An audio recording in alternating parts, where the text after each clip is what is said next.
A gente segue com o Enfoque Político desta sexta-feira, dando continuidade à nossa entrevista com o deputado federal Rafael Mota, ele que é pré-candidato ao Senado da República pelo Partido Socialista Brasileiro e presidente estadual desse partido aqui no estado.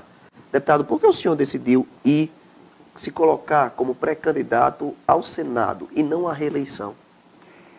Essa pergunta é interessante, Saulo, porque o que a gente tem analisado, a nossa pré-candidatura não é uma pré-candidatura que saiu de gabinetes, nem da minha cabeça, não. A gente, como circula muito pelo estado do Rio Grande do Norte, as pessoas, com os nomes que aí estavam postos, a gente sentia uma certa rejeição. As pessoas falavam, Rafael, a gente não consegue de forma nenhuma, não vejo uma representatividade por os nomes que aí estão postos. E se ouvindo essa tendência, a gente viu que realmente existia espaço para uma candidatura que pudesse ser do campo progressista, que pudesse ser do campo popular, que dialogava com as ruas. Porque a gente realmente tem dois candidatos que são... Um é bem conhecido, né? Um é bem conhecido como aquele que fez a reforma trabalhista, o que fez a reforma da Previdência, e quando estiver lá em Brasília como senador vai passar 8 anos votando contra o trabalhador e contra o aposentado.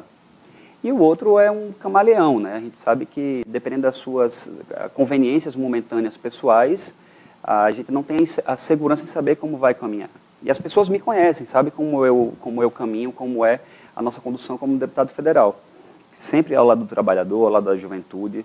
E eu acho que esse momento é um momento realmente decisivo para o nosso país, é um momento importantíssimo. O Senado Federal é um espaço muito importante de diálogo e de debates para a sociedade. Então, a gente precisa ter alguém que seja realmente representativo, alguém que tenha uma força jovem para poder realmente discutir os problemas do nosso Estado. Agora, o senhor esperava o apoio também de setores, por exemplo, do PT, que são aliados, que é um partido aliado seu aqui no Rio Grande do Norte, essa pré-candidatura, visto que o partido já está todo fechado com Carlos Eduardo? Houve um apoiamento, né, uma reunião tática de uma parcela pequena do partido, né. Do meu ponto de vista, alguns setores do PT e assessores também da governadora vendeu uma ideia para ela, ela acabou acatando sobre essa possibilidade do apoiamento ao ex-prefeito de Natal, né. A gente acha que foi feito, de certa forma, com muito assodamento, eu acho que houve aí, de certa forma, foi meio que atabalhoado essa decisão. Mas a nossa candidatura segue firme. É uma candidatura que, lhe digo com toda tranquilidade, Saulo, é uma pressão muito grande. É uma pressão muito grande de todos os setores que não querem uma candidatura de um jovem. É um jogo muito pesado, onde as pessoas realmente tentam, alguns setores, como disse, tentam ceifar essa nossa candidatura, mas a juventude tem que ter voz, a juventude tem que ter altivez, a juventude tem que ter participação popular. A juventude tem que participar da política, como tem participado. Foram mais de 2 milhões de jovens que tiraram títulos porque sabem a importância que é participar da política. E eu sou muito leal com quem é leal comigo. Eu sou muito leal aos meus aliados, eu sou muito leal aos meus eleitores e eu não largo a mão deles. Então, nossa candidatura é uma candidatura de verdade, uma candidatura que tem apoiamento popular, uma candidatura que o meu combustível é quando eu saio para as ruas e as pessoas dizem parabéns pela coragem, continue firme, que a gente precisa de um representante realmente que faça valer a pena o nosso voto, que esteja do lado do trabalhador, que esteja do lado da mãe de família, que esteja do lado da sociedade, que esteja fazendo enfrentamento quando é feito para se fazer enfrentamento e que não ceda às pressões. E é por isso que a gente está nesse nosso pré-candidatura, com muito apoiamento popular, com muita coragem, como disse, sofrendo muita pressão, mas a gente não vai recuar.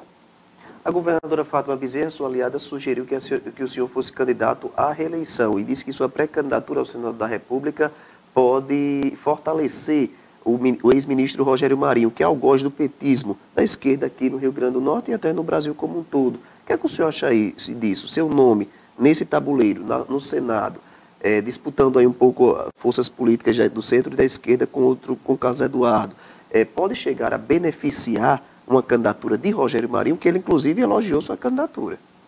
Não, não vejo problema nenhum.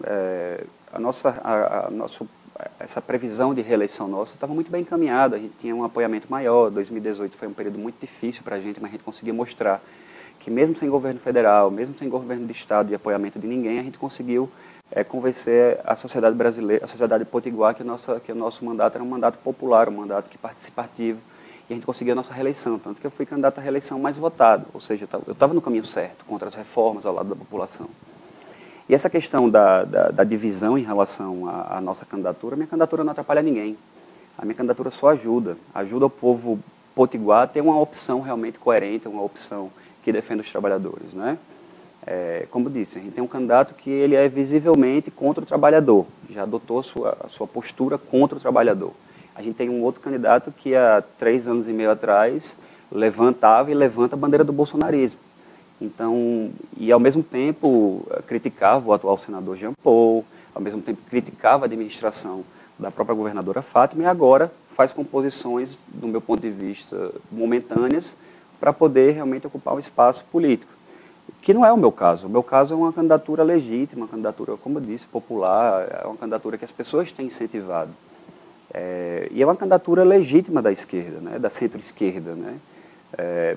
O próprio, como disse, o candidato que supostamente dividiria o campo da esquerda é um candidato que defendeu Bolsonaro. Eu nunca defendi Bolsonaro. Para fazer frente ao bolsonarismo, a gente precisa ter alguém que realmente nunca se rendeu ao bolsonarismo. Mas o senhor votou a favor do impeachment de Dilma.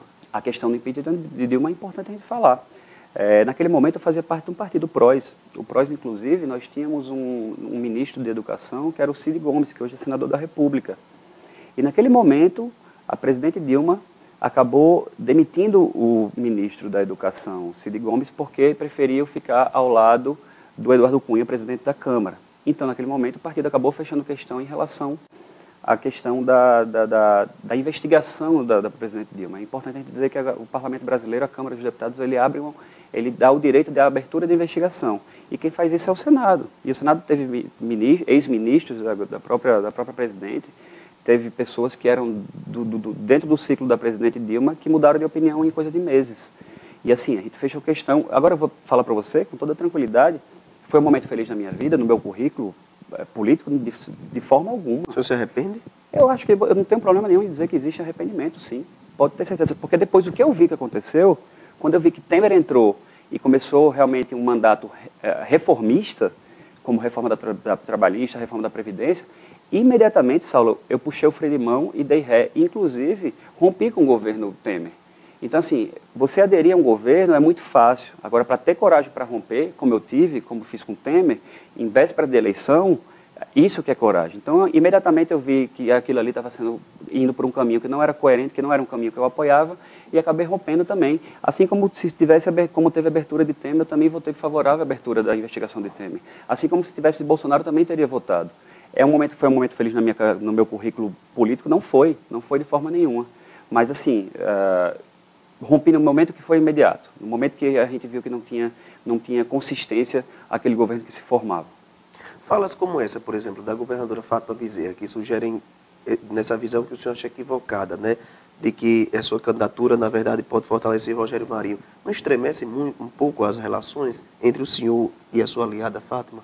Não, acho que não, da minha parte não, pelo contrário, eu estou tentando justamente ajudá-la. Ela tem um aliado realmente confiável na Câmara, no Senado Federal. Alguém que ela saiba que vai seguir o mesmo caminho que ela segue. Assim como a gente tem a coerência em Brasília. O PSB, recebemos a filiação de Alckmin, Geraldo Alckmin, ex-governador de São Paulo, que inclusive nós sugerimos o nome dele como vice de Lula. Então existe uma coerência nacional que a gente espera que seja também replicada aqui. O que não pode é ter um candidato que é de outro partido, que vota em um outro candidato a presidente, que um dia está num canto, no outro dia está em outro.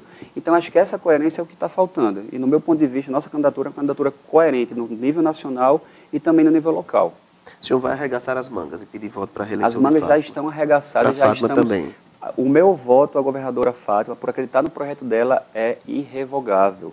O meu voto ao presidente Lula é um voto irrevogável porque eu acredito no projeto de ambos para reconstruir tanto o Rio Grande do Norte quanto o nosso país. E a sua candidatura também é revogável? De 0 a 10, qual a chance do senhor desistir de ser pré-candidato ao 40. Senado?